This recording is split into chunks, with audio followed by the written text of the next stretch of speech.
So the people of Teso are requesting if we could go back to the original amount that was being budgeted for, and if it could benefit the majority of the people.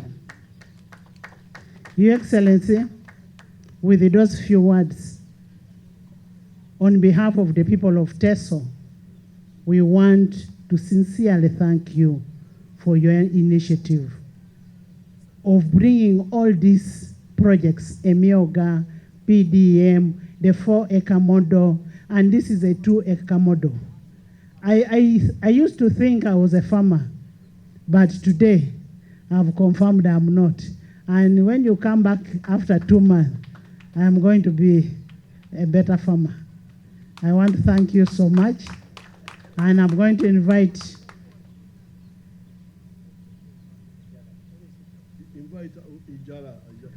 Your Excellency.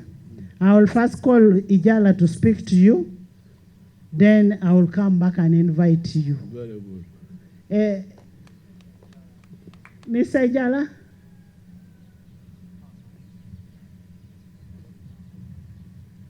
Thank you very much. I told some young baloto to sisiata.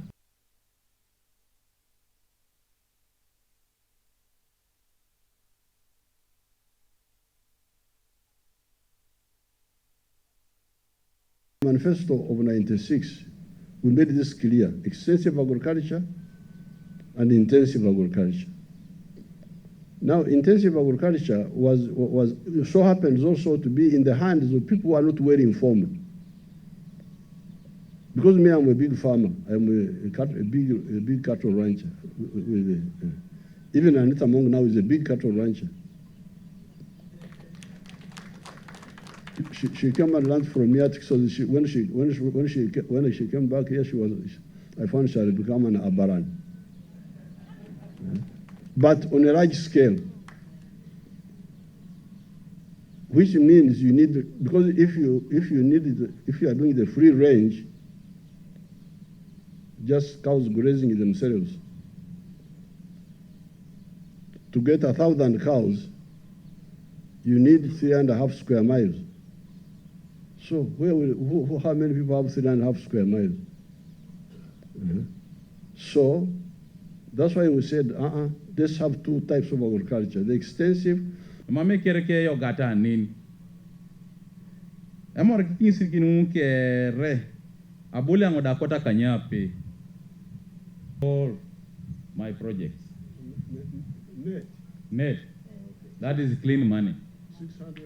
608. 940. Possible. It only requires practice putting these things, if you may allow me to say this in English. I'm really very grateful to you. Okay. This money can increase. Yes. This money can increase. We are targeting to produce. Our only request now, Your Excellency. But the main point is that the 600 million net is still from only 2 acres. Yeah, 2.5 acres. Is that clear to you people? Before she has added the other land he has bought. Yes. So even just the 2 acres. Yeah, all this is happening here. The other side is not even bringing in cash yet. Yeah. This just here. Okay, let's go moving. Okay. Sit down. Thank you. Most importantly, why we want to thank you is the peace you brought to Teso. The peace that we are enjoying in Teso. And as he said, the conducive environment that you're giving us. And the encouragement, the mindset change that you're giving onto our people. Even if you are educated how, I am happy that Joseph can be able to pay salary for about to... Some like Joseph Ijara here fell on fertile ground. So slowly I'm getting stories from around Uganda. I've been talking about Nyakana on the other side, in Fort Portal. That man was a district councillor in that district there, with his wife. They were councillors, I think, both of them. They had nothing. But they had me talking, and they said, for us. We no longer have 4 acres. Because in the manifesto of 1996,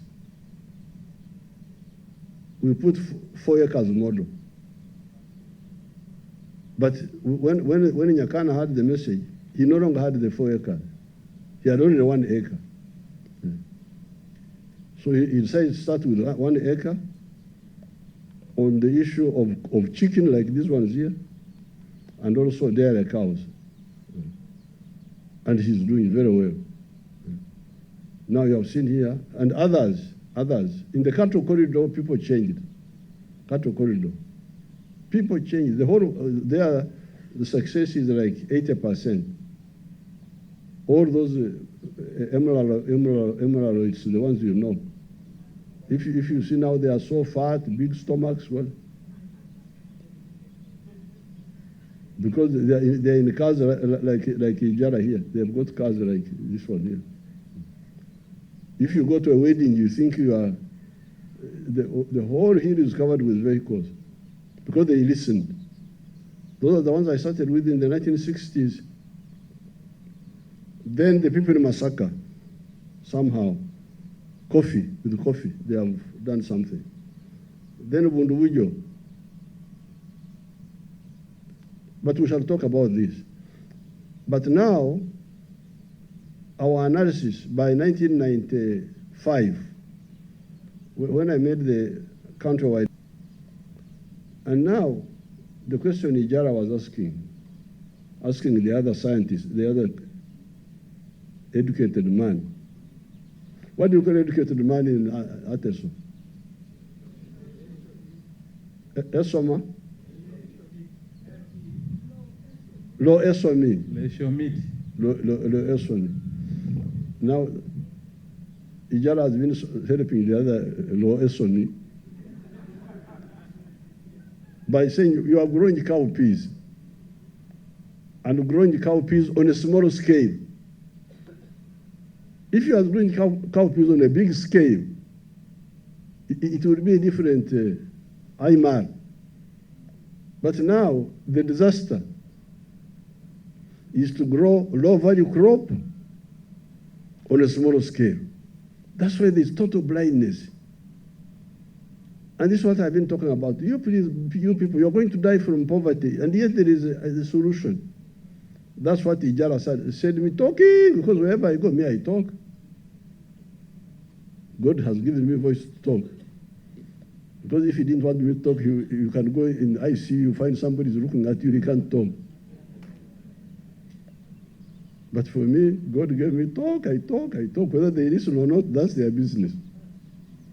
So, we said, for the 4 acres or less, I made an analysis. Like last night, this morning I was talking with my Prime Minister, because I saw her talking in the TV about onions and so on. So the analysis we did was, these people of 4 acres and less are endangered species. They are in trouble. These families are in trouble. If we don't rescue them now, they will be in total poverty, and there will be a problem even to the country, to themselves, but also to the country. Because remember, like Ijara with 2 acres is like one-eyed person. Because if he puts 1 acre under food crop, like cassava, you put 1 acre under food, you remain with 1 acre to deal with the money. Now, if you make a wrong enterprise, the time we came into leadership, a lot of damage had been done. For instance, land fragmentation. Uganda had a lot of land, but because of not clear, when the parents die, the family land is fragmented. Family land is fragmented. Every generation, the land is becoming smaller, smaller.